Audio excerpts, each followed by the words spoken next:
نحمدہ و نصلی علی رسول الکریم اما بعد اعوذ باللہ من الشیطان الرجیم بسم اللہ الرحمن الرحیم وقالوا اذا ضللنا فی الارض ائنا لفی خلق جدید بل هم بلقاء ربهم کافرون قل یتوفاکم ملک الموت الذی وکل بکم ثم الی ربکم ترجعون ولو ترى إذ المجرمون ناكسوا رؤوسهم عند ربهم ربنا أبصرنا وسمعنا فارجعنا نعمل صالحا إنا موقنون ولو شئنا لآتينا كل نفس هداها ولكن حق القول مني لأملأن جهنم من الجنة والناس أجمعين فذوقوا بما نسيتم لقاء یومکم ھذا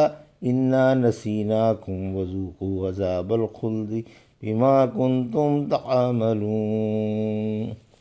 ابھی آپ نے سورہ سجدہ کی آیت 10 سے 13 کی تلاوت سماعت فرمائی۔ ان آیتوں کا ترجمہ اور تفسیر اس طرح ہے: وقالوا اذا ضللنا فی الارض ائنا لفی خلق جدید بل هم بلقاء ربهم کافرون۔ آیت 10: قل یتوفاکم ملک الموت الذی وکل بکم ثم الی ربکم ترجعون۔ آیت 11۔ ترجمہ: مشرکوں نے کہا جب ہم زمین میں گھل مل جائیں گے تو کیا ہم پھر نئے سرے سے پیدا کر دیے جائیں گے، بلکہ یہ اپنے رب کی ملاقات کا انکار کرتے ہیں۔ آپ فرما دیں تم کو موت کا فرشتہ مار دے گا جو تم پر مسلط کر دیا گیا ہے، پھر تم سب اپنے رب ہی کی طرف لوٹ کر آؤ گے۔ یہ تھا ترجمہ سورہ سجدہ کی آیت 10 اور 11 کا۔ تفسیر۔ آیت 10: زندگی بعد الموت کا بیان۔ مشرک زندگی بعد الموت کو محال سمجھتے تھے اور یہ کہا کرتے تھے کہ جب ہمارے بدن گل سڑ کر مٹی میں مل کر مٹی بن جائیں گے اور ہمارا نام و نشان تک باقی نہ رہے گا تو کیا ہم پھر نئے سرے سے پیدا کر دیے جائیں گے؟ یہ تو سراسر ناممکن ہے، اس لیے زندگی بعد الموت کچھ نہیں۔ دراصل ان نادانوں نے اپنی قدرت پر خالق کی قدرت کا قیاس کر لیا تھا، حالانکہ اللہ کے کسی کام کی اور کسی صفت کی نظیر و مثال ڈھونڈنا ہی غلط ہے۔ اللہ کی قدرت میں تو سب کچھ ہے۔ جس قدرت نے انسان کو بلا کسی نمونے کے عدم سے وجود بخشا اور جس کے خالی حکم ہی سے چیزوں کا وجود ہو جاتا ہے، اس کی قدرت میں کیا کچھ نہ ہوگا؟ اس لیے اس کی قدرت کے آگے زندگی بعد الموت بہت آسان ہے۔ خواہ تم کتنے ہی بے نام و نشان ہو جاؤ اور مٹی بن کر مختلف روپ اختیار کر لو۔ پھر فرمایا بلکہ یہ قیامت کا اور حساب و کتاب کا عقیدہ نہیں رکھتے، اس لیے زندگی بعد الموت کو نہیں مانتے۔ آیت 11: ملک الموت کا بیان۔ اس آیت کا مفہوم یہ ہے کہ ملک الموت ایک معین فرشتہ ہے جو جانداروں کے ارواح قبض کرنے پر متعین ہے۔ بعض آثار میں اس فرشتے کا نام عزرائیل آیا ہے۔ حضرت عزرائیل کے دیگر فرشتے معاون ہیں۔ حدیث میں آیا ہے کہ آپ کے ماتحت فرشتے تمام جسم سے روح کھینچتے ہیں، پھر جب روح حلق تک آ جاتی ہے تو ملک الموت اسے لے لیتے ہیں۔ ایک دفعہ رحمت عالم صلی اللہ علیہ وسلم نے ایک انصاری کے سرہانے موت کا فرشتہ دیکھا۔ فرمایا یہ انصاری میرا رفیق ہے اور مومن ہے، اس کے ساتھ نرمی سے پیش آنا۔ فرشتے نے جواب دیا کہ اے اللہ کے رسول صلی اللہ علیہ وسلم، آپ خوش ہو جائیں اور آپ کی آنکھیں ٹھنڈی رہیں، میں تو ہر مومن کے ساتھ نرمی سے پیش آتا ہوں۔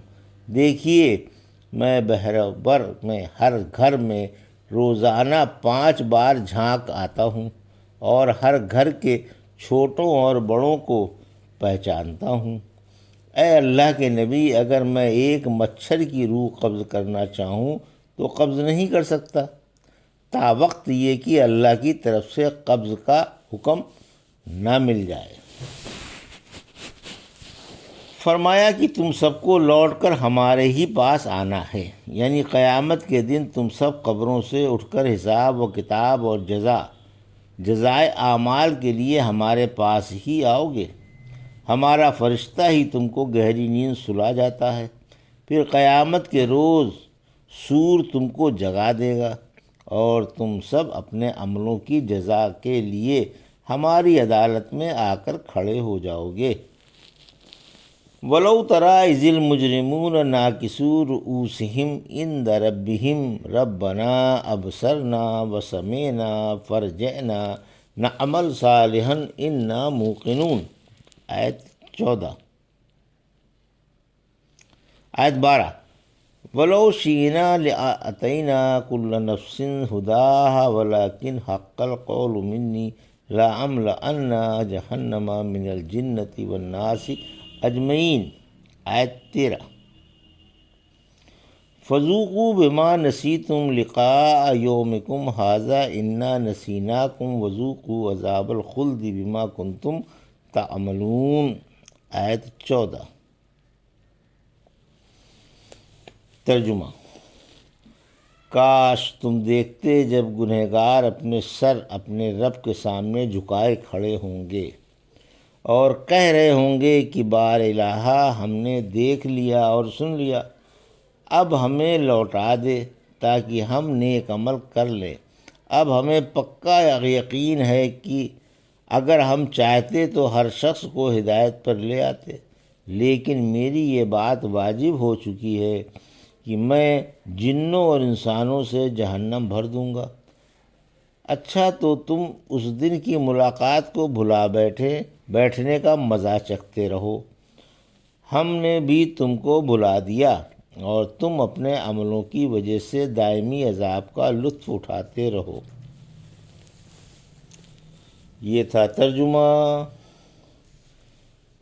آیت 12 سے 14 کا تفسیر۔ آیت 12۔ قیامت کے دن مشرکوں کے حال زار کا بیان۔ قیامت کے دن مشرکوں کا جو حال ہوگا اس کا بیان ہے کہ جب وہ زندگی بعد الموت کا مشاہدہ کر لیں گے اور حق تعالی شانہ کے سامنے حقیر و ذلیل اور شرم و پشیمانی سے سر جھکائے کھڑے ہوں گے تو اس وقت عرض کریں گے کہ اے اللہ اب ہم تیری بات سنیں گے اور تیرے حکم کی اطاعت کریں گے۔ سورہ مریم کی آیت 38 میں فرمایا جس دن یہ ہمارے پاس آئیں گے تو کس قدر سننے والے اور کس قدر دیکھنے والے ہوں گے۔ اسی طرح جب جہنمی جہنم میں جائیں گے تو خود اپنے آپ کو برا بھلا کہیں گے اور اپنے اوپر جھنجھلائیں گے۔ سورہ ملک کی آیت 10 میں فرمایا یہ کہیں گے کہ اگر ہم رسولوں کی بات سنتے یا سمجھتے تو آج جہنم والوں میں نہ ہوتے۔ مشرک بھی یہی کہیں گے کہ اے ہمارے رب ہم دیکھ اور سن چکے، اب ہمیں دنیا میں بھیج دیا جائے، ہم نیک عمل کریں گے۔ اب ہمیں پکا یقین ہو گیا کہ تیرا وعدہ سچا ہے اور تجھ سے ملاقات برحق ہے۔ اللہ کے علم میں یہ بات ہے کہ اگر انہیں پھر دنیا میں بھیج دیا جائے تو پھر بھی یہ پہلے کی طرح کافر ہی رہیں گے، اللہ کی آیتیں جھٹلائیں گے اور اس کے رسولوں کی مخالفت کریں گے، جیسا کہ خود اس نے سورہ انعام کی آیت 27 میں فرمایا کاش تم دیکھتے جب یہ آگ پر کھڑے کیے جائیں گے تو کہیں گے ہائے ہماری شامت، کاش ہمیں لوٹا دیا جائے، اب ہم اپنے رب کی آیتوں کو نہیں جھٹلائیں گے اور ایمان والے بن کر رہیں گے۔ ہرگز نہیں، یہ پھر دنیا میں جا کر وہی کریں گے جو پہلے کر چکے ہیں۔ آیت 13۔ جبریہ ایمان مطلوب نہیں، یعنی اگر ہمیں منظور ہوتا تو ہر شخص کو ہدایت نصیب ہو جاتی۔ سورہ یونس کی آیت 99 میں فرمایا اور اگر آپ کا رب چاہتا تو روئے زمین کے تمام انسان ایمان لے آتے۔ پھر فرمایا کہ ہماری یہ بات طے ہو چکی ہے کہ جنوں اور انسانوں سے جہنم بھر دی جائے گی، یعنی جنوں اور انسان دونوں قسموں سے جہنم پر ہوگی، ان کا گھر جہنم ہوگا جہاں سے نہ وہ ہٹائے جائیں گے اور نہ بچائے جائیں گے۔ اللہ اپنی مہربانی سے ہمیں جہنم سے پناہ میں رکھے، آمین۔ آیت 14، مشرکوں کو ذلیل کرنے کے لیے جھڑکا جائے گا، یعنی جہنمیوں سے انہیں ذلیل و خوار اور نادم و شرمسار کرنے کے لیے جھڑک کر کہا جائے گا کہ قیامت کو جھٹلانے کی اور اسے ناممکن جاننے کی اور بھلا دینے کی وجہ سے آج عذاب کا مزہ چکھو۔ تم نے اس کے ساتھ ایک بھول جانے والے کا سا معاملہ کیا تھا، آج ہم بھی تمہارے ساتھ وہی معاملہ کریں گے، کیونکہ اللہ نہ تو کسی چیز کو بھولتا ہے اور نہ کوئی چیز اس سے غائب ہوتی ہے، بلکہ یہ تو محض بدلے کے طور پر فرمایا، جیسا کہ دوسری جگہ سورہ جاسیہ کی آیت 34 میں، اور کہا جائے گا آج ہم تمہیں بھلائے دیتے ہیں جیسے تم اپنے اس دن کی ملاقات کو بھول گئے تھے۔ پھر فرمایا کہ کفر و تکذیب کی وجہ سے اب دائمی عذاب کا مزہ چکھتے رہو۔ سورہ نبا کی آیت 24 سے 30 میں فرمایا، جہنمی جہنم میں نہ تو ٹھنڈک کا مزہ چکھیں گے اور نہ مشروب کا بحر کھولتے ہوئے پانی کے اور پیپ کے، جو پورا پورا بدلہ ہوگا، کیونکہ انہیں حساب پر یقین نہ تھا اور ہماری آیتوں کو خوب جھٹلایا کرتے تھے۔ ہم نے ہر بات ایک کتاب میں لکھ رکھی ہے، اب عذاب کا مزہ چکھتے رہو، ہم تم پر عذاب بڑھاتے ہی رہیں گے۔ یہ تھا سورہ سجدہ کی آیت 10 سے 14 کا ترجمہ اور تفسیر جو ابھی آپ نے سماعت فرمائی۔ بارک اللہ لی و لکم فی القرآن الحکیم، ونفعنی وایاکم بآیات الذکر الحکیم۔